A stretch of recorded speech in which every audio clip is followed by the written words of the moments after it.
যখন খিলাফতের দায়িত্ব ছিল, হিমসের গভর্নরের অভাব হয়ে পড়েছে। আল্লাহর নবীর সাহাবী হযরত ওমর রাদিয়াল্লাহু তাআলা আনহু হযরত সাইদ বিন আমর আল-জুহনিকে হিমসের গভর্নর বানায় দিল। হিমসবাসীকে ডেকে বললো, ও হিমসের গভর্নর, হিমসের জনগণ, তোমরা শুনে রাখো, আমি ওমর অর্ধ পৃথিবীর শাসনকর্তা এমন একজন গভর্নরকে দিয়ে গেলাম, জীবনে কোনোদিন সে অন্যায় করবে না, জনগণের হক আদায় করবে। জোরে করে আল্লাহু আকবার।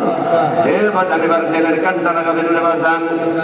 হযরত আমিরুল মুমিনিন খলিফাতুল মুসলিমিন হযরত ওমর রাদিয়াল্লাহু তাআলা আনহু বেশ কিছুদিন পরে, গভর্নর নিয়োগ করার বেশ কিছুদিন পরে রাজ দরবার থেকে বের হয়ে যখন তিনি ওই হিমসের ভিতর দিয়ে যাচ্ছে, যাওয়ার সময় স্থানীয় এলাকায় কোন একটা এলাকায় হযরত ওমর উটের পিঠ থেকে নেমে দেশের জনগণের কাছে জিজ্ঞাসা করলো, আল্লাহর বান্দারা, তোমাদের কাছে আমি একজন গভর্নর দিয়ে গিয়েছিলাম, এই এলাকা শাসন করার জন্য আমি একজন গভর্নর নিয়োগ করেছিলাম, এই গভর্নর কি ঠিক মতো তোমাদের দায়িত্ব পালন করেছে, দেশের জনগণের হক আদায় করেছে? হিমসবাসী বলতেছে, হিমসের লোকজন বলতেছে, আমিরুল মুমিনিন খলিফাতুল মুসলিমিন, আপনি এমন একজন গভর্নর দিয়েছেন, দায়িত্ব পালন করা তো দূরের কথা, তার ভিতরে 4টা দোষ রয়েছে। ভাই, কয়টা দোষ রয়েছে? এ জোরে বলা লাগবে, কয়টা? 4টা দোষ রয়েছে। হযরত ওমর রাদিয়াল্লাহু তাআলা বলতেছে, সেই দোষগুলো কি কি? 1 নম্বর হলো, আপনি যে গভর্নর নিয়োগ করেছেন সে প্রতিদিন দেরিতে অফিসে আসে, দেরিতে অফিসে আসে। 2 নম্বর হলো, মাসে একদিন তিনি অফিসে আসেন না। 3 নম্বর হলো, রাত্রে বেলায় তাকে অফিসে পাওয়া যায় না।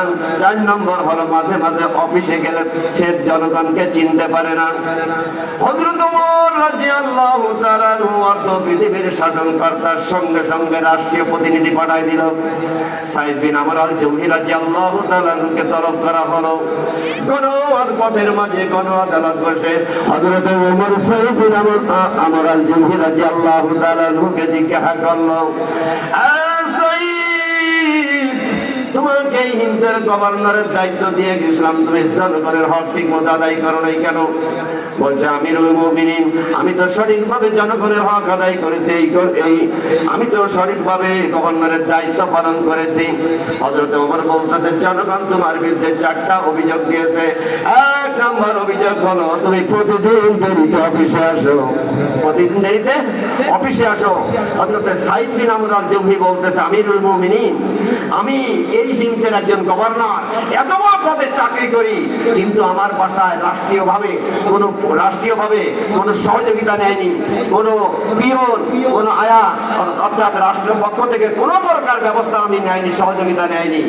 আমি প্রতিদিন সকালবেলায় ঘুম থেকে উঠে ফজরের নামাজ আদায় করে, কুরআন তেলাওয়াত করে, আমার বাসায় ছোট্ট একটা বাচ্চা আছে, আর আমার একটা বৃদ্ধ স্ত্রী, অসুস্থ স্ত্রী আছে, প্রতিদিন ফজরের পর কুরআন তেলাওয়াত করে আমি আটার খামির তৈরি করে, তাই যে রুটি তৈরি করি, আমার এই বাচ্চাটাকে খাওয়ায়ে এবং আমার স্ত্রীকে খাবার খাওয়ায়ে আসতে আমার একটু দেরি হয়ে যায়। প্রতিদিন আমি অফিসে ভিতরে, সুবহানাল্লাহ। আমার ভাইরা, এটা কি কোনো দোষ? এটা কি কোনো দোষ?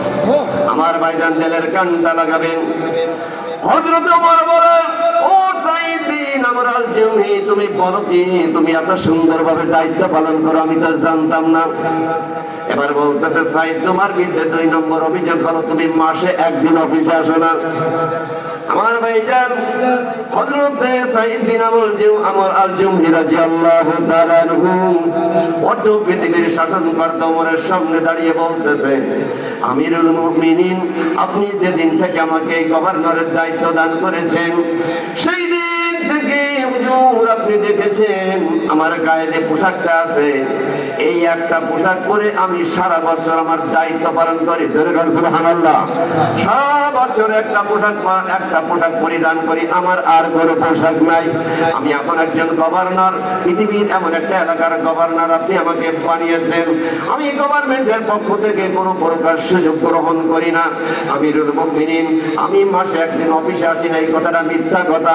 তার কারণ হলো, আমি প্রতি মাসের শেষ জুম্মার দিন, শেষ শুক্রবার ফজরের নামাজ পড়ে সকালবেলায় তাড়াতাড়ি আমি বাজারে চলে যাই। আমার পরিবারের জন্য মাসে একদিন আমি বাজার করি। বাজার করে বাড়িতে এসে তাড়াতাড়ি করে আমার এই পোশাকটা আমি ধুলাই করে দিই। পোশাকটা সুন্দরভাবে পরিষ্কার করে আমি রোদ্রে নেড়ে দিই। নেড়ে দেওয়ার পরে আমি রান্নাবার কাজ করি। যত সময় পর্যন্ত আমার পোশাকটা না শুকায় অত সময় আমি বাসায় অপেক্ষা করি। আমার পোশাকটা শুকানোর সঙ্গে সঙ্গে আমি অফিসে এসে হাজির হয়ে যাই। হযরত ওমর আশ্চর্য হয়ে গেল।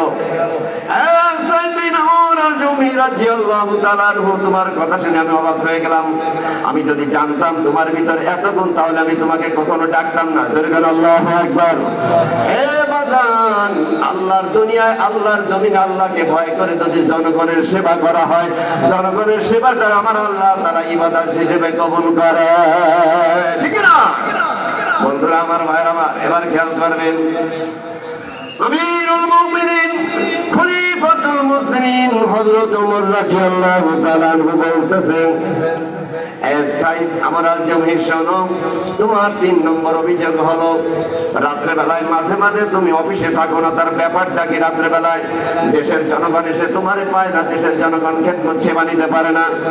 হযরত ওমর আল জমি বলতেছে, আমিরুল মুমিনিন খলিফাতুল মুসলিমিন, আপনি যেদিন আমাকে গভর্নরের দায়িত্ব দিয়েছেন, আমি 24টা ঘন্টাকে 2 ভাগ করে নিয়েছি। আমি একটা অর্ধেকটা সময় দেশের জনগণের খেদমতের জন্য আমি বেছে নিয়েছি। বাকি অর্ধেকটা সময় ঈশার নামাজ পড়ে ফজরের নামাজ পর্যন্ত সারা রাত বসে বসে আমি আমার আল্লাহর সঙ্গে দেশের জন্য জনগণের কথাগুলো আমার আল্লাহর কাছে বলি। বলেন সুবহানাল্লাহ। বিদ্যুৎ করে আল্লাহুম্মা সাল্লি